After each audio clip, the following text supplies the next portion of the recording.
All right, beautiful people, it's your boy again, Chukwemeka, aka XOPE, the extra talented young progressive entrepreneur, the IFB refinable boy, SBGC Street Boy Gone Classic, and I'm doing this under the platform of Namen TV. Well, you can look around my background, you will see colorful women in their traditional attire. Well, we are here to bring you the great information about the Umuada. Yes, the Umuada in Igbo traditional settings is a very powerful one. It's an administrative one, actually. Who is an Ada in Igbo land? Ada is or are every daughter that is born in that land, both married and unmarried. All right, and here we are coming to bring to you the significance of Umuada in Igbo cosmology or in Igbo society. And today, this particular Umuada, who calls themselves the Umumboto in a village in Mbiri, in Mbitoli local government area of Imo State, happens to be launching their uniform and also their constitution. Yes, constitution.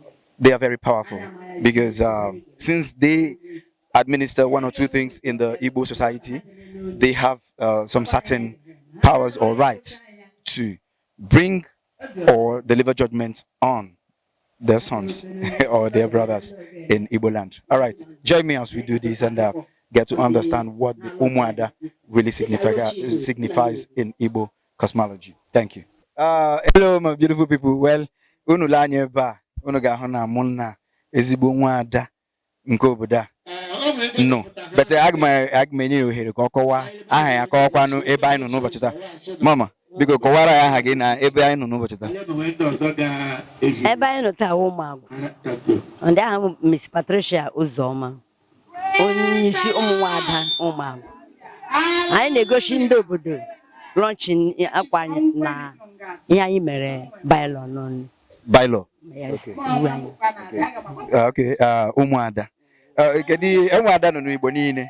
Kedu ihe a? Kedu ọrụ ha n'ala Igbo? Ọrụ anyị n'ala Igbo wu onye na nwaanyị ya nwere esemokwu ma ya nwanne ya anyị aga meziere ha. Nwanne anyị nwụrụ ni anyị aga kwa ya. Anyị na-enye elu na-ekwe ngwọ na-agwakwa akị ka unu na bylaw anyị mere ugbu a. So, kedu ihe na ihe? Kedu iwu unu? Iwu jikọrọ unu?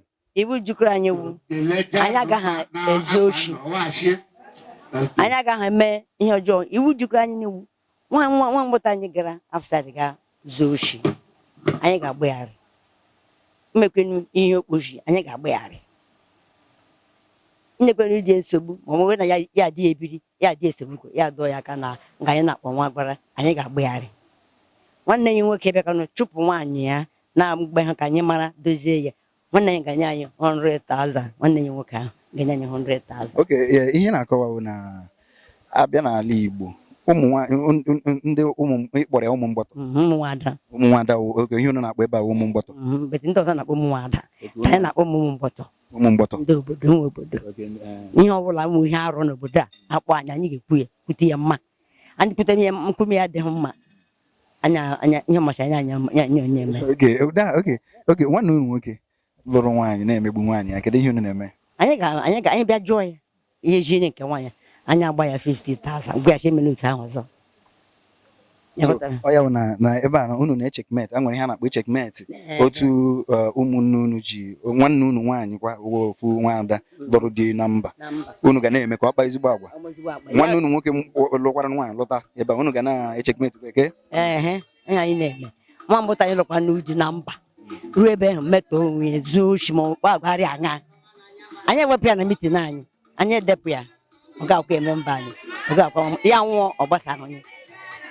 And I nwere ihe a na-ekwusi ụmụada ihe ma emewe olili emewe akwamozu ma ụmụada abịabe na ya ha na-enwe isi. Kedu ihe ha pụtara? Ihe ọ pụtara bụ na ụmụada nwe obodo kwesịrị ha pụta ha na-achọpụta ihe na-eji ahụ o mebiri emebi ha ga-emeji ya. But ihe m jụrụ wụsị ma ọ bụrụ na ụmụada si na aga enwe olili mebi o nwere ihe ndị a na-emere ha na-emebere ha.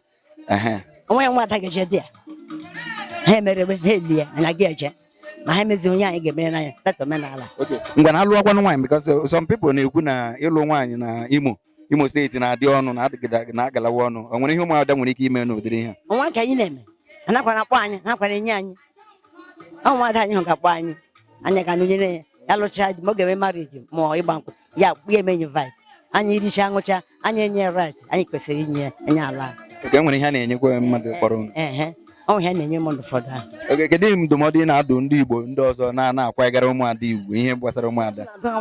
Ihe nga ha gwa ha mara na ụmụ nwaada ji obodo obichi na-enweghị nwaada ọ na-enye nsogbu ihe adachi ọ na-enwe nwaada ugbu a ọ naghị arị otu megara nwaada bụ nwaada rụrụ ala ya na onye ji ya na-agbaghasị eji nwaada nke anyị. Kedu aha gị ọzọ? Patricia Uzoma. Chai mama, a na-ekele gị ka anyị gaa ịba ka anyị hụkwa ihe na-eme jụkwa ụmụ nwaanyị ndị ọzọ ka ha nwere ihe a ga-agwa anyị. Udo. Thank you. All right. From my own understanding, you will know actually that the Umuada institution or the Umuada administrative body in Igbo land stems the rising phobia about the Igbo man by some feminists out there, because who understands the traditional settings of the Umuada in Igbo land knows that there is no way the female can be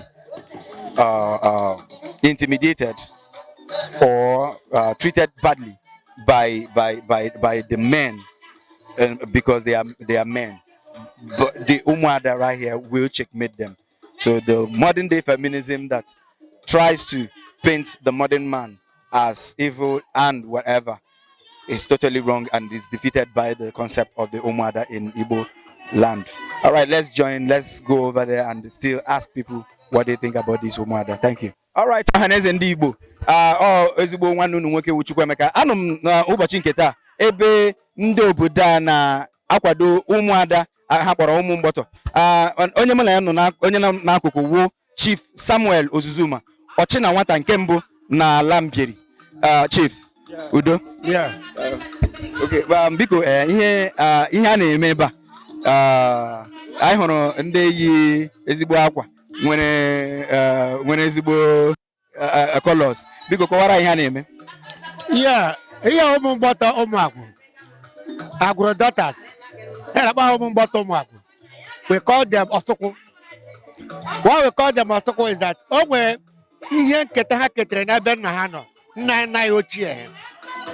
gift her from them. They make her power. And that name, I think in Igbo land, meaning because of 1 year during festivals. And a lot of performances, especially here in Igbo. Because I go where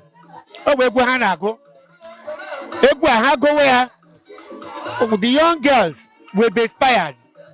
Had the Igbo without any ladder. During a lot without any rope. Ha na-enye coconut wufe ya jukwu zọtuo ya n'ala. Most times ndị dibịa nwaala ha tinye ọgwụ there to see whether those guys can do that, perform that feat. They tried it so many times and they failed because ụmụ nwaanyị akụla mbụ akwa ma onyewe ngwa ọ bụ enwe ihe tinyere, they will be stuck there. Ha stuck there, they spread their legs. They work hard, they will fall. Here the elder ones they'll be going around the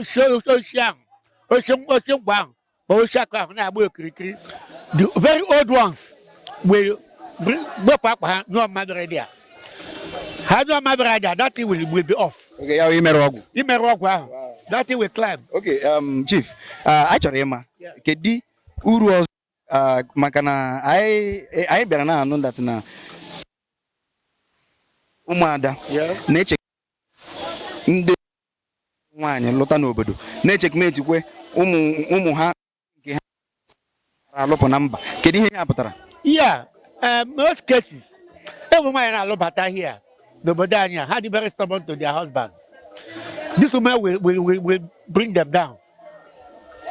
How they bring her down by force. Okay. And they will listen to them. Most times, except to learn her, her peace. There are so many families. Now this is our town. Oh my God. What men find difficult to do, this woman will come, penetrate that woman, subject that woman, not with force, but when certain conditions against this woman, not beating, nothing. That woman will submit. Wow. Okay, so It's a talent. It's a talent. It's a talent. They are talented, yeah. Okay. Ha nwakwanu ndị ụmụ mgbọtọ ụmụada na-alụpụ na mba. Ha nwekwere ihe eji eme ha were ezigbo nwaanyị n'ebe ha lụgara. Well, ha nwere like ekwu iwu ha na anyị na-achị hajiri ha as their patron. Register by the organization because starting time mgbe Reverend Father na community anya Mbieri town now. Take up the Christian mothers. Maka this as also effective something. In fact, in Imo State, here. If you see these people display, people come from far and near to watch these girls perform this feat. Now, this Reverend Father took these women to task. Not effective something. They expelled them from the church. The man saw that now, within and without, no effective something in it.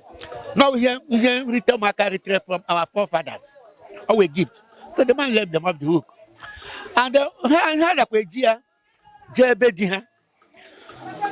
so they are submissive. In fact, unable to have one outside. He said pride to the husband outside. So we did marry from Mama. We regret. Because when we see our sisters, the way they behave there, and the way we people that marry from outside, and the way our wives behave here, there's a lot of difference. It's a pride to marry our daughter. Yeah. And I encourage every young man to come to Omagu and marry our daughter. Marry, okay. Okay, ihe ọzọ anyị chọrọ ịgwa gị. Kedu okwu ndụmọdụ ị na-adụ ndị Igbo? Maka na Igbo awụ ofu, Igbo nọ ebe niile, enwere Igbo mana ha na-emekwa ofu ihe ụmụada. Ndị Igbo Delta, ndị Igbo Rivers, ha nwechara ụmụada. Kedu okwu ndụmọdụ ị na-agwa ha ka anyị nwee ike na-maintain ihe gbasara ụmụada? A woman must be submissive to the husband. Even though a woman is under the husband, but then as a husband and wife who two have agreed to be one. Our daughters listen to the husbands more. And now her toy autocratic the bedi. So it's a pride to us that our daughters are always submissive. And that's why at times many men come here to marry. And I encourage people to come and marry because it's a pride. We feel happy. We're always happy and glad to see our daughters marry outside. And people are always happy to come to a place and marry. And they have a very strong constitution that binds them.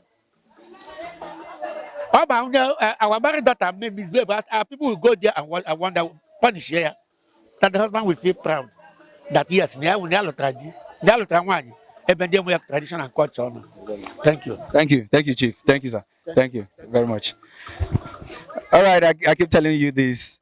This is Igbo land. Igbo land has so many cultures, beautiful traditions that makes them stand out, that makes them unique. And we are still here on the Umuada segment. All right, let's do it. Muna ofu nwaada ọzọ nọ. Nwaada ga-akọwakwara ihe dị na Umuada nke obodo a yala nke nọ n'ala Igbo. Otu ha shi eme na ihe ndị ha na-agara mkpa ha na-agara obodo ebe ọbụla Umuada ebe ọbụla nwere Umuada. Biko kọwagodara ya aha gị. Aha wụ Josephine Ebiennamonya. Okay. Onye Ụmụagwụ mbiri n'Ụmụdọnụgbo. Ama otu n'ime ada ndị Ụmụagwụ. Ada nke anyị wụ ịhaji, anyị na-ahaji ihe. Ebe ihe mebiga emebi, anyị emejie ya. Nwanne na nwanne anụghị na udo, anyị ga-eme udo adịrị. Di na nwaanyị anụghị na udo, anyị na-eme udo adịrị. Ihe shimike ọwụ Ụmụada, awụ anyị na-emezi obodo. Andị ndị ewu nwanne anyị nwa hụrụ n'anya, ha ede n'anya iwu, gwa ihe ndị anyị ga na-eme.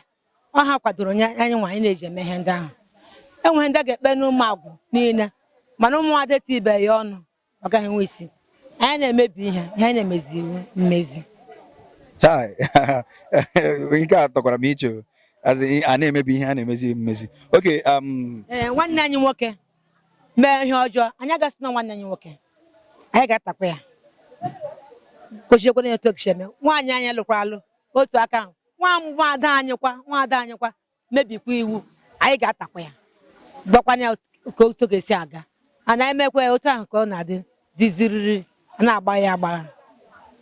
Chai, okay, ngwa abịa na ihe a na-arụ ihe ụmụ mgbọtọ otu unu si kpọọ ya ụmụada na-eme asị na unu na-ahaziri di na nwaanyị nwere nsogbu okwu kedu otu unu si ebido ihe tutu anyị ahaziere ha anyị ga-akpọ ha anyị na-akpọ ya shrine anyị a ga-abịa na gbakọ anyị ke nwoke ekwuo anyị anaghị ofe ibu ụlọ mma ma ke nwaanyị agwa anyị konkludo mba ke nwoke ga-ekwu ke nwaanyị ekwuo ebe ke nwaanyị riri mpe anya gwa n'ihe emeteghị ya ebe ke nwoke rikwere mpe anya gwa emeteghị de haziene ha were mmiri tinye n'ogele anyị gozie ya nye onye nke ya aṅụ nye onye nke ọzọ ya aṅụ ọ ga-ebie udo alaghachita. Kedu mgbamume na-agbakwanụ ndị Igbo ndị ọzọ ndị na-amacha ihe ụmụada na-arụ n'obodo kedu mgbamume ndụmọdụ na-adụ ndị ọzọ ndị Igbo ọzọ bụ amakwa m rie na ha na-eme ndị ọbụla na-eme ihe gbasara nwada ha na-eme nke ha but ana m agwa ha ka ha jiri aka ha iji na-emezi obodo nwaanyị na-emezi obodo ihe ọbụla nwoke na-eme nwaanyị anọghị ya ihe ha na-enwe isi so ha jisi ike na-edozi obodo bụga nwaanyị ji ezinụlọ ọzọkwu na nwoke bụ oke ezinụlọ but nwaanyị na-eme ka udo dịrị n'ezinụlọ ka ha jisi ike na-eṅomere ihe ọma chi ebe ọzọ na ahụ nke nna ha na-eme dịka otu anyị nọkwa enwekwa ebe a ga-apụ nwe ihe ha mere ebe ya dị anyị ma anyị ebulatakwa ebe na mgbe na-adịghị anya o nwere otu o si na-aga na ihu akwụkwọ n'ịntanetị na nwoke Igbo na ụmụ nwoke Igbo na-akpagbu ụmụ nwaanyị ha ụdịrị ihe dị otu ọ eziokwu eziokwu ha na-akpagbu ụmụ nwaanyị ha n'ihi na ha werekwa omenala ndị mgbe ochie ha bịa na nke ọhụrụ ugbu a mana ụmụada na-ekwusi mba na ha achọghị ya na-agwa otu a ga-esi mee ya dị mma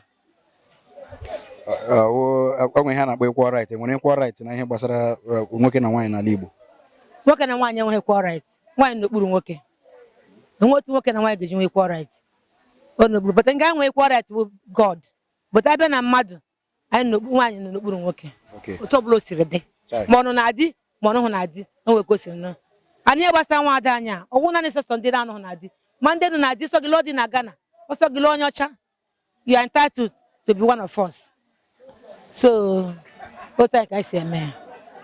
Okay, Chai, kedu aha gị ọzọ? Aha wụ Josephine Ebinamonye or Ebims. Ebims, okay, Josephine. Top. Okay, all right. Mama Africa. O zuru ezu. Ngwanụ, ka Chukwu gozie gị. Okay, I'm still here. I'm with onye a na-akpọ di mgbọtọ Ụmụagwụ. Biko kọwara maka ihe a. Kọwakwara na aha gị ma yala ọkwa nke ị na-anọchi anya ya. Nwanne m anwụchule. Ahụ ndị mgbọtọ Ụmụagwụ. Ahụ awa mejuru onye Ụmụagwụ mbiri n'ime ọchịchị Mbitoli local government chairman village. Abiko ekelele gị dịka ụmụ nwata họpụtara m chimbịa bụ di ha bụkwana onye jega ha oji oge ụfọdụ ihe dị aga ama ekwenụ akpọma m ma kpolite Ụmụagwụ gbakwanụ ha otu ihe ji agaga ebe ụmụ mgbọtọ ọnụ Ụmụagwụrụkwa ndị nwoke Ụmụagwụ enwe aṅụrị nwanne m ụmụ mgbọtọ Ụmụagwụ emeghị omume dị mma enweghị nsogbu mgbe ọbụla ihe chimiri ike ha bata nga ahụ ihe ahụ garịrị n'aka onye ọrịa onye ibie ga-enweghị esemokwu gị wụ nwaanyị mee ka narị ha mma ha gwa gị otu gwa gị abụọ gwa gị atọ ka nnọ eteki akshọn over it gawụkwanụ nwoke megbume nwaanyị gị ọ garị ha mma n'obi ha chie gị wọnụ n'otu chie gị abụọ chie gị atọ ka nnọ edemego ọnọdụ ị ga-anọ o nwere ike inye gị sashọn so onye na-aga n'udo kemgbe ụmụ nwata jibatakwana na Ụmụagwụ ọrụ ịbụ okwu na ụka aka ọsụ ha a ga-eji jee kọtụ ma ọ gbuo mmadụ ma ihe ya na ha bụ udo n'ebe niile ee onye akpahụkwara ahụ ọgụ ụfọdụ ha gụrụ ejiji eleta ekpere na ekpere so ọkọtụtụ ka anọ n'ụga mgbede otu ka o jedere. Okay, ndị a ụmụada. Ụmụada nụkwa n'Igbo niile. Kedu okwu ndụmọdụ ị na-adụ Igbo ndị ọzọ otu ha ga-esi kwa onye kwere n'ụmụada ugwu mekwenụ ka ụmụada na-arụ ọrụ otu o si kwesị n'ala Igbo.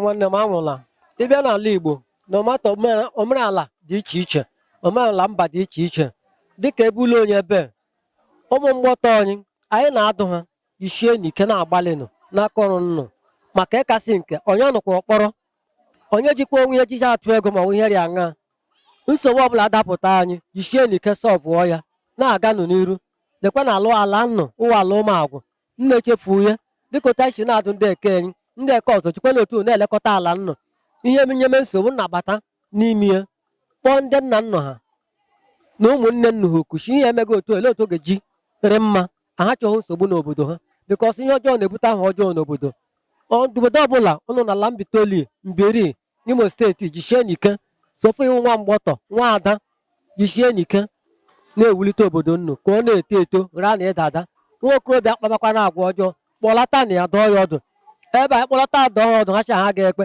anya anya sashọn ntị anụghị ihe so kemgbe ọ hụkwanụ ha niile ọ na-aga n'udo n'udo wee obiọma na-aga ọ dịka ịkọsịga nsogbu n'ụzọ biko na ụmụnne m n'obodo niile dị iche iche n'ala Imo steeti jichie n'ike na-eme otu ahụ. Okay, papa anyị ekelele gị iwepụtara ya oge ịkparịkọta ụka anyị na gị udo. All right, thank you so much.